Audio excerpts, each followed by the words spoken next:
Hey guys, so we are back after a very short hiatus of a number of years, but we are back, Annie, me and the camera, and even Holly behind the camera actually, who's going to take some clips for us for social media. I just told Annie we must look at the lens and not the camera because it looks like you're talking to someone and looking constantly above their head all the time. So if we do that, we apologise. We're fresh again to this, but it was a couple of years ago that we did our first podcast. Yeah, and about 3-4 years ago, I think. Was it really? Yeah. Wow. Okay, I was 20 then. So we look like we've completely changed. We're both half the size, and we have new teeth. So if you want to comment on that, please be nice. Yeah, go ahead. Yeah. But we decided recently that we're at a stage where we can kind of do this again. So today we don't really have much of an agenda, but we're just going to like have a chat, roll with it. Hopefully you guys enjoy it. If you do or don't for that matter, then let us know why you did or didn't enjoy it. Leave a comment, contact us, you know where you can get a hold of us. And yeah, we'll just roll from here. And then hopefully each, couple of weeks, month, however often we can do this, we'll just introduce new things. So if you guys have got topics that you'd like us to talk about, then let us know and we can chat that would about be great. Yeah, 100%. But we'll keep it cash. Keep it relaxed. Yeah, keep it relaxed and start from there. So tell us what you've been doing for the last 5 years. No, it hasn't been anywhere near 3 or 4 years. I think it was, honestly. Oh, we'll have to look that up. Otherwise, we're going to spend an hour discussing how long it's been. But so you had like a bit of a hiatus from teaching. Yes, I did. Yeah, and what were you doing? So I took like a little bit of a break, and I think that when I'm working and I'm teaching, I think it's so full on, you give everything, don't you? Yeah. And I think that between my personal clients and teaching, I had a little bit of a break. And then what we hear quite a lot with our students is that when you take a little bit of a break, let's even say it's a long holiday, someone goes away, Maldives, something that you've done quite a few times, and they then sometimes feel like they lack confidence going back. And I just think it's really interesting because I was teaching for how long? 5 years. 5 years. Yeah. And I even noticed myself that within, let's say, the first couple of weeks, when I was getting back into it, I started to feel a little bit nervous. I had a little bit of self-doubt. And I think that when you love something like this, like we do, not just the meeting people, the clients, the injectables, but just the knowledge of everything. Like we're a little bit geeky. You are the number one geek in the best way, but you can lose a little bit of confidence. But I think the calling above all else was just that I absolutely love it. Yeah, and actually this is not manufactured, this conversation. She didn't even know I was going to ask her that. But it's actually really interesting because I didn't intend to talk about this, but you saying that actually is something that is a great subject to talk about, because just recently I've been concentrating more and more on people who have started aesthetics and for some reason either really struggled to continue or have even had to stop. Yeah. We met a lady the other day and she has stopped for like a year or something. I can't remember what her she went through menopause and she found that it stripped away all of her confidence when it came to injecting. So this is actually a really good subject because I've been trying to put some kind of strategy together as to how I can grab these individuals that struggle either long-term, short-term, or even like just in the moment and do something about it, because a lot of people who get into this aesthetics journey have really like saved, like begged, borrowed, whatever that phrase is, and to get their course, and it really upsets me that they have to feel like they can't do it or they stop or that it's constantly playing on their mind and stressing them. And I think a massive part of that is, let's just say a part of that is, I think with the rise of kind of aesthetics and social media, like I think when we started it was before and after pictures, wasn't it? Yeah. Like that was all you do. And now you see everybody posting and they can maybe do like they'll post their clinic day and it's like 35 people in today, and then the next day it's like 75 people, and blah blah blah blah blah. And I think that you look at that, whether it's true or whether it's not, you think, oh well, if I've got 2 lips in this week, is it worth it?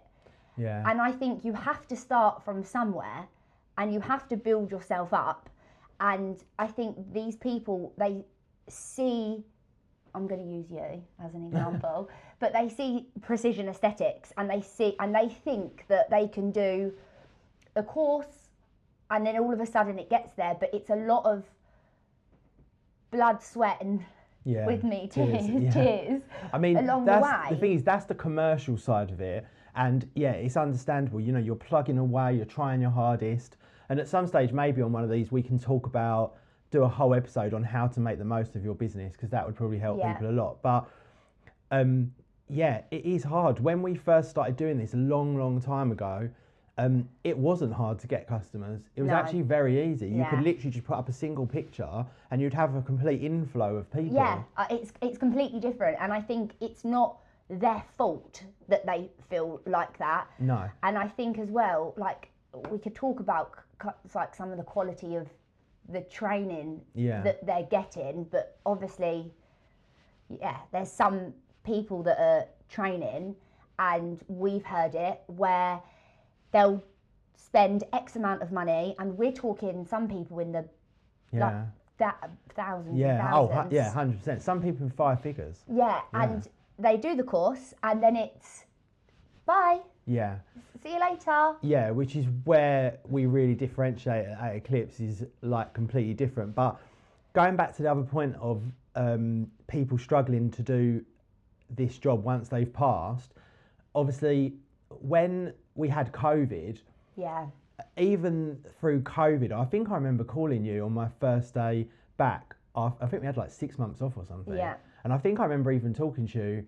I think I called you, and I was on my way to Bexley Heath, I think. Yeah. And I was so nervous. Yeah. And I don't think I've ever been nervous. No. But on that one day and that one situation, I was nervous. Mm-hmm. So with that, and obviously with you sort of taking a bit of a break and then recently coming back to it, even with our experience and ability, knowledge, and the vast amount of people that you do when you're a trainer, it shows that even at that level you can get anxiety, nerves, and everything else. So people that have only really been doing it a short time and have done considerably less than us, I completely understand the struggle of the nerves, the anxiety, and everything else that comes with it. And I'm sure both of us can remember back to when we did first start, and you used to get that picture from a client who wasn't necessarily even complaining or anything, but it was just a picture, and they were very bruised. And you just feel awful. You're up all night worrying about it. Or even when they're messaging you saying, the message comes up and it's going to say, thank you so much, this is amazing, but you're like this on your phone going, I can't look, I can't look. Yeah, it is like that. I remember those days. I remember not even wanting to open the message, and 90% of the time I did, and someone was just super happy and saying thank you. But so I do understand all those things, but I think it's really important that somehow or another, especially for our students of the past, that I come up with some kind of strategy to help them through that. Because if you can imagine, you know, someone feels like they've got this but they've got this opportunity to change their lives with a career and everything else, and something they really feel that they would love, and then they get started in it, and it's causing them, you know, not more trouble than it's worth, but they're stuck. They're feeling terrible about it all the time. They're up at night. They're anxious, to the point where a lot of people, actually I shouldn't say a lot of people, because it's not the vast majority, but it's not actually a tiny minority either. I think you hit the nail on the head there when you said more trouble than it's worth, because it's that, you know, when people talk about like a runner's high, and you've got to run to then, when you're in it, I've never run. Me and you talk about runner's high. Yeah, I know. We've never run. No, I know. What book have you read? I think I saw it on TikTok somewhere. Okay. But when people talk about this runner's high, basically, from what I know about it, is that it's really, really hard, then all of a sudden it's euphoric. And I think that it's that you do have to have those sleepless nights, but you will get past it, and it's kind of like the trust in the process. But let's go back to Bexley Heath on that day when you were feeling a little bit nervous going up, especially someone like you that is kind confident. Of very, Yeah. What do you think helped you get over that? Well, I think you said don't be a baby, get on with it. I think I did. So that probably, yeah. So yeah, that probably did it for me. But for everyone else, it's probably not that simple. And I did kind of just think, yeah, actually, what are you even doing? You know what you're doing. Yeah. Get on with it. And I found that inner confidence. But I think people do really struggle to find that inner confidence in the way that I just grabbed hold of it that day.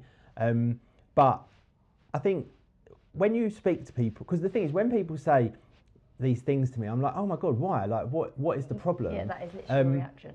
Yeah, and it boils down mostly to two things. The first one is worry about occlusion. Yes. And we'll talk about occlusion in a little while, but for anyone that knows me and Annie and Eclipse and just everything about the way I've always worked, we've always fixed every single occlusion for every single person successfully to 100% success rate. And 90%, well, not even that, no, 95% of those people are not anything to do with us or our students of the past or now or anything. Most of the VOs that we get are nothing to do with any of our students, and we still fix them every single time. So and our students in the group chats, because we basically have group chats, support chats, where if you think you've got a VO, you can pop it in there and we'll answer literally within moments. So that anxiety is taken away as quick as possible, which is very important to me. And so I think, why are you worried about that? But just because they've seen the kind of resource they have and they've seen that everything gets fixed, that still isn't enough. And then the other thing that people say is obviously the aesthetic outcome. Yeah. You know, and I think one of the big issues with that is a bit like you mentioned earlier. With the aesthetic outcome, when we first started doing fillers, there was no resource online at all. Everything we learned at the time, we had to learn ourselves. Yeah. And you had to literally delve deep into the internet and find these little nuggets of information and then bring them all together to get anywhere with these things. Whereas now, everyone's an influencer. Everyone, someone who passed their fillers course a month ago is now putting information online and telling people how to do things, which is fine. Yeah. But what that means is that when you've got this influx of opinion, which is what most of it is, it can make you feel insecure because someone's telling you to do it a certain way on your course, and literally the second you finish your course, you go online and the first post you see is someone telling you that is either wrong or there's a better way of doing it. And I always say to the students all the time, when it comes to what they're seeing online, you must always differentiate between opinion and fact. You know, a lot of what you see online is just somebody's opinion, and it's absolutely fine to have, you know, an opinion. Cool. It's important to voice that opinion, and if you think you've got a great way of doing something, that's fantastic. Put that out there, like, it's great. Someone might catch on to it and it might really help them. But at the same time, from a practitioner's point of view, you really can't be looking at these things and then assume that just because there's a different way, that your way is wrong. Yeah, and I think that's so important because, like again what Adam said, there are blacks and whites with this, and the grey areas, I think we want to encourage people to share. Yeah. We really do, because like knowledge is key, and the more people share, you might see someone do, let's just say like a lip technique, and you might look at that and think, that's really interesting, I'm going to try that on this client. But then the issue is probably the right word, maybe. The issue is when people are misinformed when it comes to a black and white situation, and they share that as facts. And when you are new in this industry or any industry, you're then going to question yourself, and potentially then everything you've learned on a course, because you're thinking, is that true? Is that right? But I think where Adam stands in regards to being probably the most well-known practitioner in the UK for diagnosing and fixing vascular occlusions. Yeah, maybe. Hopefully. Hopefully no one has done more than me. Yeah, that would be really scary. Yeah, that would be scary. But like, talk us through kind of like what you've been doing recently, because I know there was only one last week. Yeah, every week. Yeah. But I just want to finish off on this subject, just because this subject may sound corny, but it means a lot to me with I don't like these practitioners suffering. The most important thing to understand when it comes to these two elements is, first of all, vascular occlusion. We'll talk about that in a bit more detail to Annie's question in a moment. But vascular occlusion, whether you trained with us or whether you didn't, you can find our details, and I absolutely promise you, if it is possible, i.e. if it's within a certain time frame since it's been caused, we will fix that with you, for you, help you, whatever it is, whether you're a student or not a student. And there's lots of evidence of that on TikTok, on Instagram, not from me, but from people that I've helped, where you can find evidence that will be the case. So I'm hoping, I know me saying it doesn't mean a lot, but hopefully if you put all the evidence together, it will give you a little bit of confidence that you will be okay. You can back it up. Yeah. Now, with the aesthetic outcome and this influx of information, which I think applies across all society, not just to do with aesthetics, but in general, with the way people look and everything else, which we can talk about on another episode, what you must really try and do is, first of all, understand that generally speaking, they're mastering a technique, a single technique, whether it be what the vast majority of people might consider the best one or not, is going to do you significantly better than constantly changing between and trying to find the one that you think is going to all of a sudden make you an amazing injector. Yeah. That's really important. And the other thing is as well is to differentiate between what someone is giving you as just their opinion as to what is a fact. If I tell you, for example, the facial artery enters the face, anterior to the masseter muscle, deep to the bone, there's no one in the world that is going to debate that with me unless they don't know what they're talking about. That's just a fact. It's it's undebatable. The sky is blue, the clouds are white. You know, the sea in Brighton is dirty. You know, there's all these different things that you can say. You know, I'm covered in skin. These things are things you can't debate. But what you can debate, and Annie could even debate it with me now, is if I tell you that this is the best way to do lips, that's only my take on it. Of course, and it is also the lip that comes in. Yeah, 100%, yeah. When you're advanced in this, and we're not just talking about injection techniques, but you will look at each person and you'll look at their face and you will decide what that person needs. A lot. You just need a bin bag.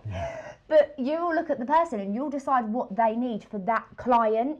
It's one of those things, but I think what Adam's just said is so important, and it goes back to what we first started with, anxiety.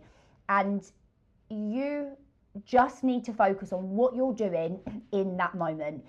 If you have completed a foundation course and then you are a couple of weeks in, you've done a couple of clients, they're really happy, so then you think, okay, I'm going to do Russians, and you want to take it up a notch. Just slow down, enjoy the process, there's no rush, and you can build, I think with the anxiety as well, when people do this course and feel like, oh, I don't know where I'm going to go with this, I'm not fully booked.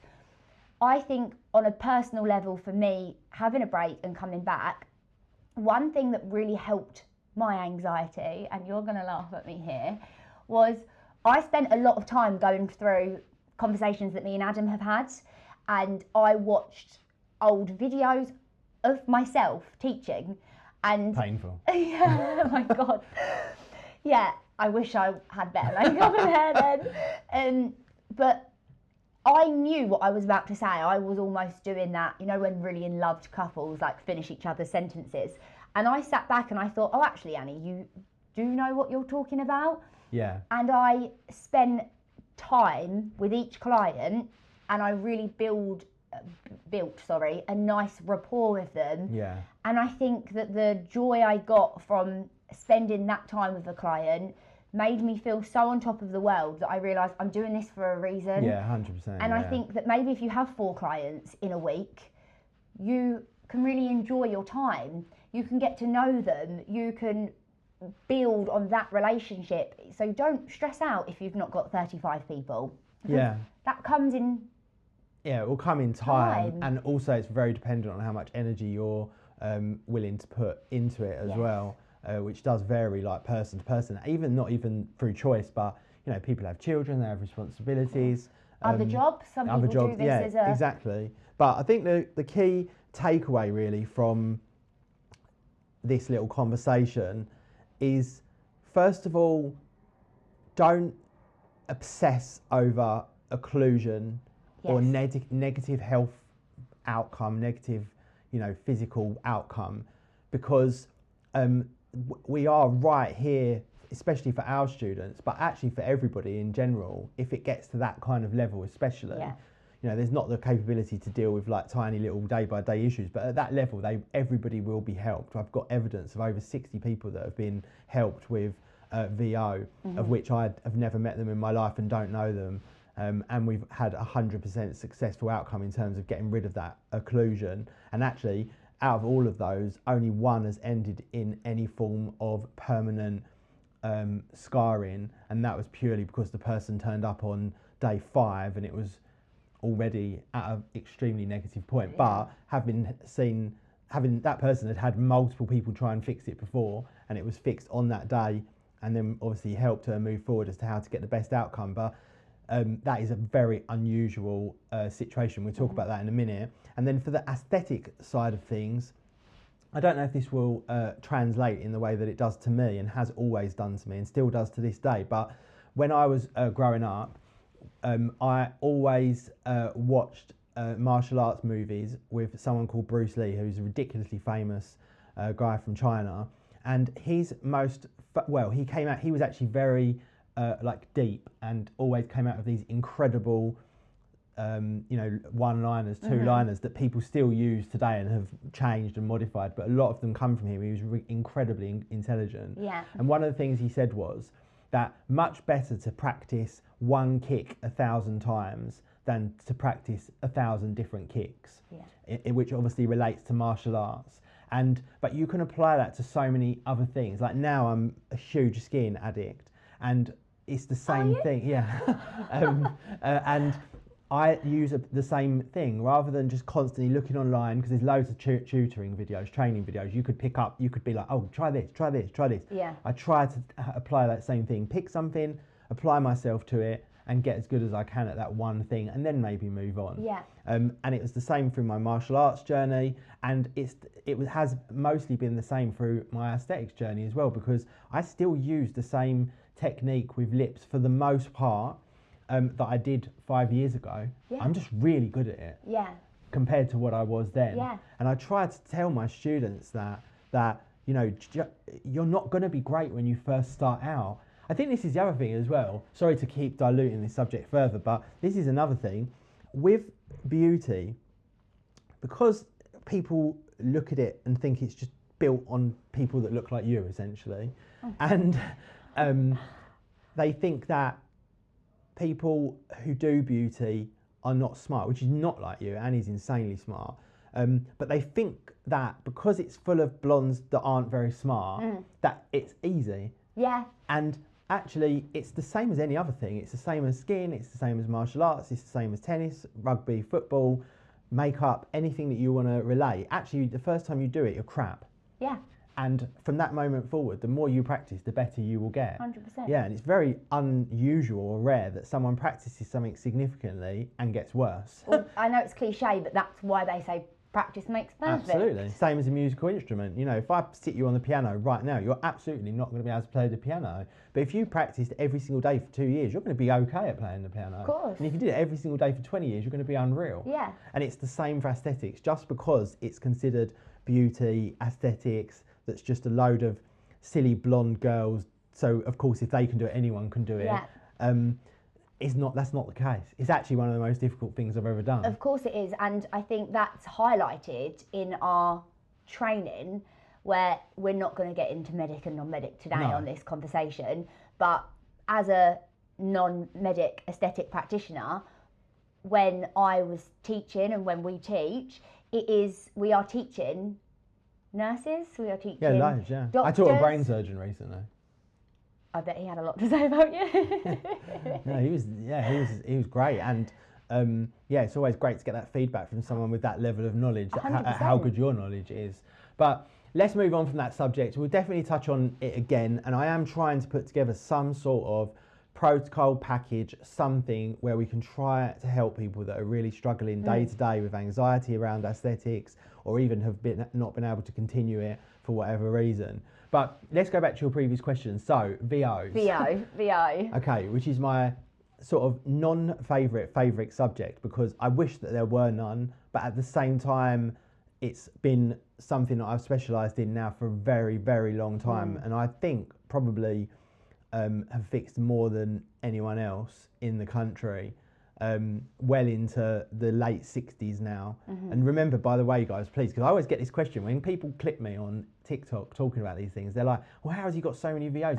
He must be useless. No, in 10 years I've had one VO, and all these other VOs are where people can't fix them, can't get anyone else to fix them, and they bring them to us. And so just last week, in fact, let's roll it back. Let's make this even more interesting. Okay. So last year, towards the end of last year, Holly and I are working in, I think Brentwood. I think we were working in, and we get the message come through. Someone's trying to contact you. They've got a VO. They've tried to fix it. They need help. Blah blah blah. Anyway, so they did. They came into Brentwood. I think it was. These facts might be slightly incorrect in terms of location, but they came in. And actually, I think we were even doing a complications course that day. Oh, so wow. The students got to see. Wow. And actually, this happens so much. Bearing in mind, I only do a few complications courses a month. There's been multiple occasions where we've had VOs on the day of the complications course. That's how many VOs are happening now. How knowledgeable for those students to actually be able to see that. Yeah, great for them, but you almost don't like taking pleasure in it's great for them because someone else is sort of suffering. Of course it is. So anyway, she comes in, we fix the VO, the students get great knowledge, pardon me, everything's done, everyone's happy, fine, done. Anyway, a couple of weeks after that, I get another person come in, they have a VO. These things in themselves aren't unusual. So, what locations were these VOs? Oh, both noses. Okay. Yeah. So anyway, 2 VOs, not unusual, do them all the time, literally on a weekly basis. So then, this is the strange bit. About 6 weeks later, Holly will probably can correct me if I'm wrong. About 6 weeks later, we get contacted from the same person of the first VO who had the nose VO. I've got another one. Wow. Yeah. Now, bearing in mind that occlusion, even amongst the worst injectors, is still quite a rare thing. It's almost unfortunate rather than likely. Yeah. And I've never seen 2. I've seen 2 in the same person before, which we can talk about. Yeah. But I've never seen 2 on the same person 6 weeks apart. Yeah. Yeah. First one by a nurse, second one by a doctor. Not relevant, by the way, just saying. And I thought, no, this can't be true. She must just be nervous because she's had one before. She's overthinking it. Yeah. She sends me the picture. It's a blatant VO in the nose. 2 in the space of 6 weeks on the same person by 2 different injectors. Wow. Yeah. If you're going to analyse that, would you say that's there's something with her anatomy and they're injecting in what they would say would be safer areas? What do you think? Yeah, it's a good question. On a course we did yesterday, someone asked me this. They said, why are certain people more susceptible, like this kind of person, for example? I don't know if I don't think susceptible is probably the right word, but I don't know what the right word is. And also, no, I don't think it's their anatomy that's different. I think that they probably have a blood vessel in an area that is common amongst injectors to use. Yeah. Does that make sense? Yeah, so they've got anatomical variation of where, let's say, for example, you feel like that area is safer.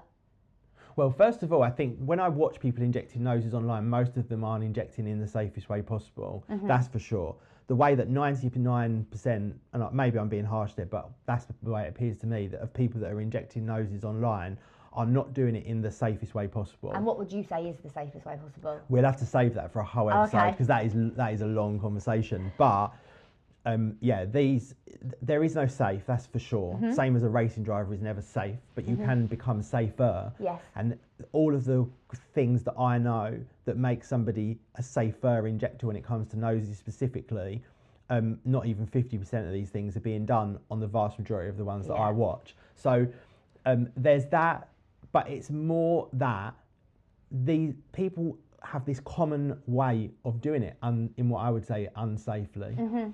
And because they have this common way, if there is on a specific person a blood vessel in that place where it's a common place to go, then obviously that makes them more susceptible to it, if that makes sense. It does make sense. It's still absurd. I think the statistics for how unlikely this is to happen, by the way, must be, I don't know what they are, but it must be nuts for this to happen. But then to top this off, 2 weeks, so we have the lady at the beginning, she's got a nose VO, comes in, fixed the nose VO. A couple of weeks later, another nose VO from another lady. 4 weeks after the 2 weeks, she comes back, second VO. 2 weeks after this second VO, the other person comes back, they've got a second VO.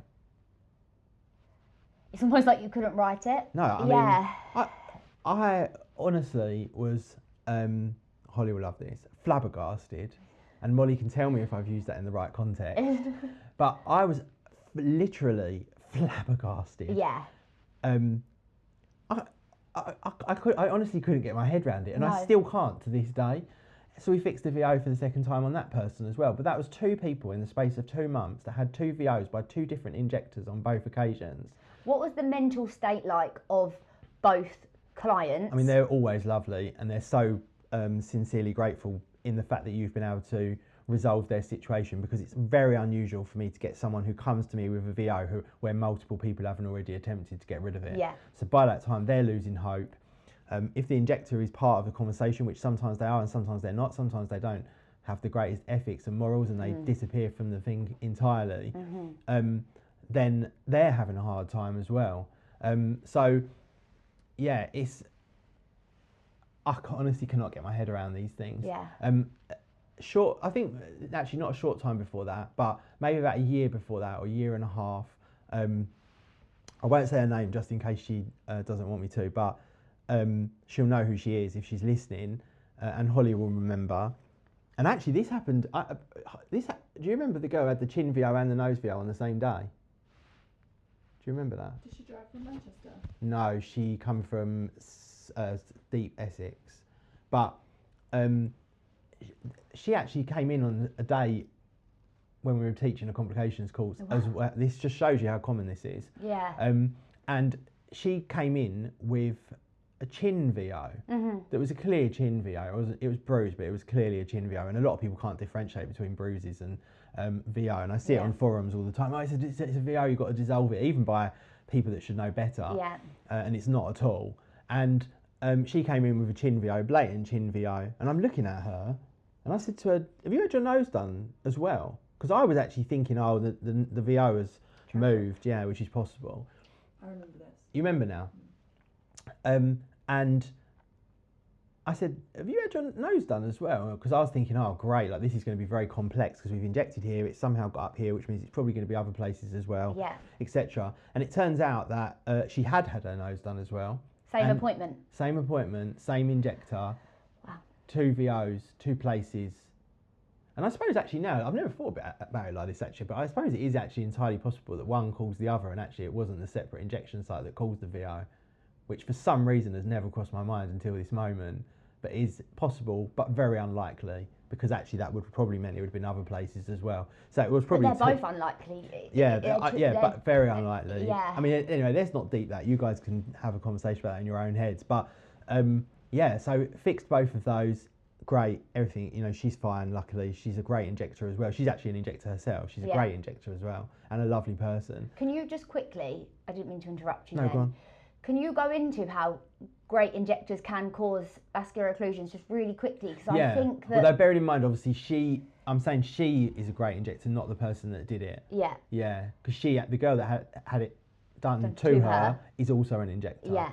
Yeah, the person that did it to her, I won't say is a great injector because told her it wasn't a VO and that she just needed to wait, like a lot of people do. It's swelling, it's bruising, blah, blah, blah.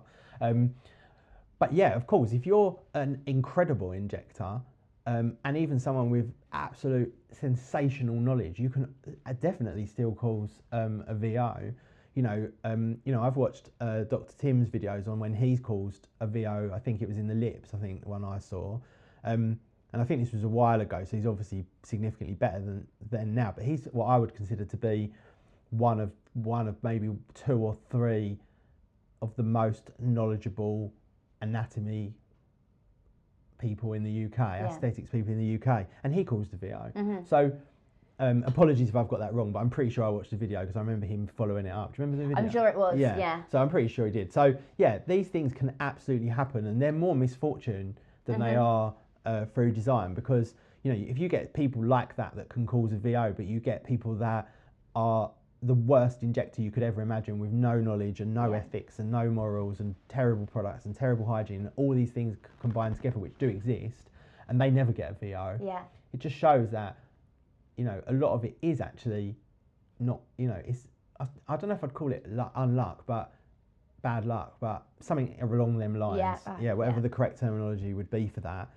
And you have to accept that it's part of it. It can happen. Of course it is. And it doesn't matter how good you are, how long you've been doing it, or anything else, it is possible. But what is key to this, and what I find exhausting when I'm injecting, is that all these little things that can build you up to being as safe as possible. So you'll probably remember, we used to always have an analogy of safety and relate it to a racing car driver.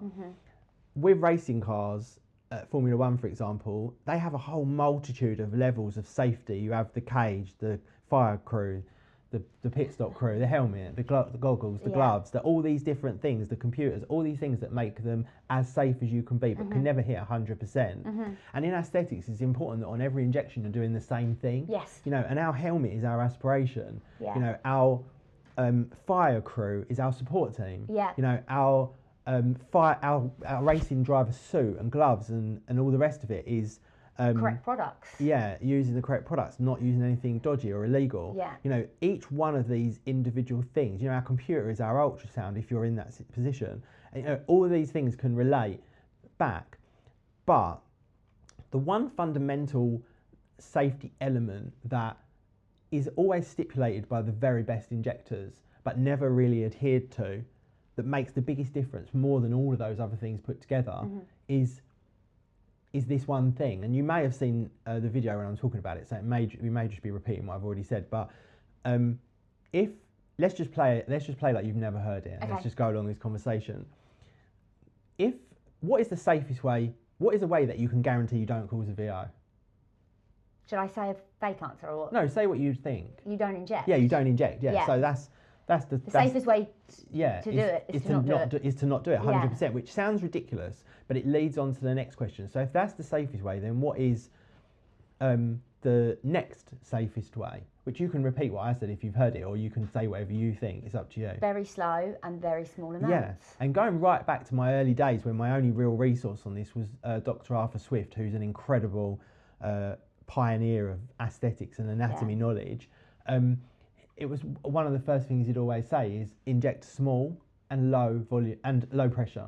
And I say it to everybody, but people don't adhere to it. They don't take it seriously enough. But to me, that wipes out every single other possible safety thing, and there's dozens, and is the absolute primary. And that is the key when being the safest possible injector that you can. It takes more time, it takes more effort, it takes more precision, it takes more accuracy, it takes more everything, but it's the safest way possible. And we won't deep that right now, but I'll just leave that out there. And we'll do it on another day in 4 years. And but have a think about just have a think about that when you're next injecting, or even just when you're sat there in the bath or whatever the case may be. Just think about that, and how do you truly apply what is the greatest safety net that you have? Slow, small volume. How do you apply that in your own practice, in your own injections? Do you apply that in your own practice and injections? And if not, why not?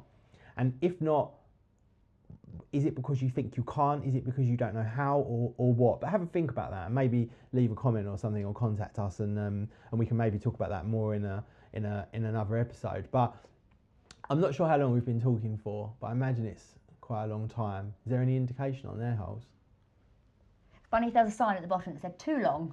Well, I suppose if I put my glasses on, I might actually be able to read the screen. But it's all in funny numbers, so I don't actually even You're know the worst myself. person for having glasses and not wearing them. I know. You know, it's like I think it's like I A was going to say safety net. something rude then, but it's like I was going to use the analogy of what was the guy that owned a Playboy mansion?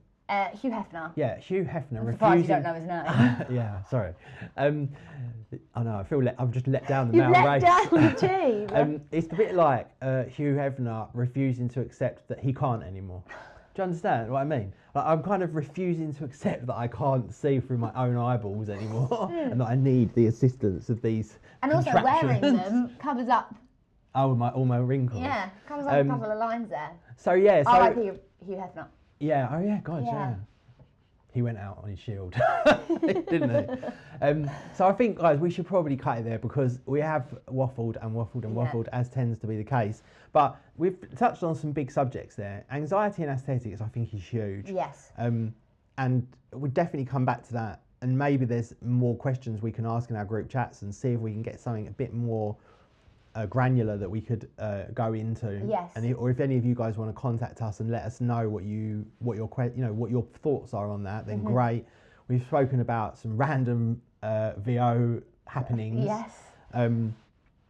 Which is still to this day blows my mind.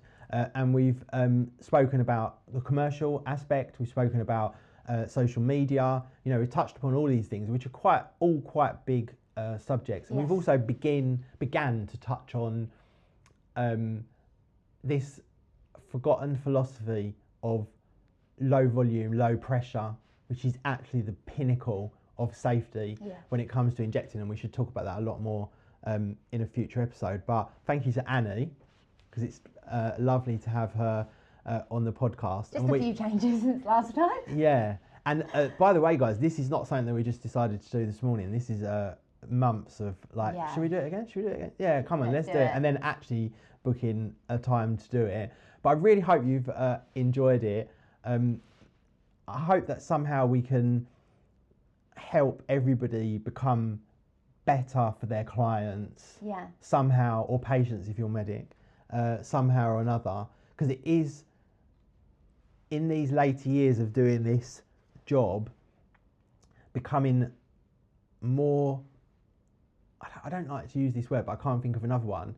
Like, oh no, it's a terrible word, but like, I don't know, emotional, spiritual, the job has become, because I've forgotten a long time ago about individual areas and doing specific things. And now my whole focus from the beginning of my conversation to the end is not about how you look, not about how I'm going to make you look, but how I'm going to make you feel. I think that's so important. Through the way you look. Yeah. And it's really made my whole outlook on everything evolve into something completely different to what it used to be.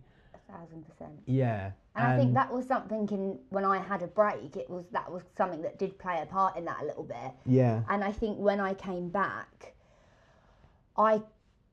there isn't maybe for you it's skiing, but for me, and this is it for you as well, those moments when you hand someone a mirror and they've just laid on the bed and they've just told you all of their deepest, darkest secrets, and where they're talking about how they aren't feeling great, premenopausal, postmenopausal, they've had a breakup, or they're a new mum and they're not feeling great, and you can just give someone well, yeah, I think of it as like a moment's peace in their head, Yeah. where they can embrace and enjoy themselves rather than what everybody does these days, which tends to be fairly negative. Yes. And a little bit of actually a teaser for the next episode, and I'll put it in here more for the fact that it helps us remind rather than I'm saying, oh wow, it's so exciting.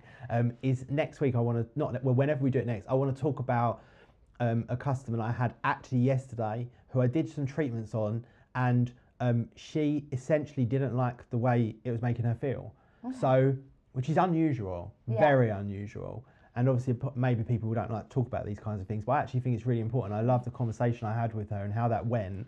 and I'll talk about that next time, because yeah, I think it's actually really important to touch on those things for a number of reasons that we'll cover next time, and I won't start waffling about now. But in addition to that, when my daughter she's 9 now and she's growing up, and I'm really beginning to have to deep, when she's 18 and she comes to me with these questions, these requests, or whatever it might be, hopefully this stuff doesn't even exist by then and everyone just loves themselves.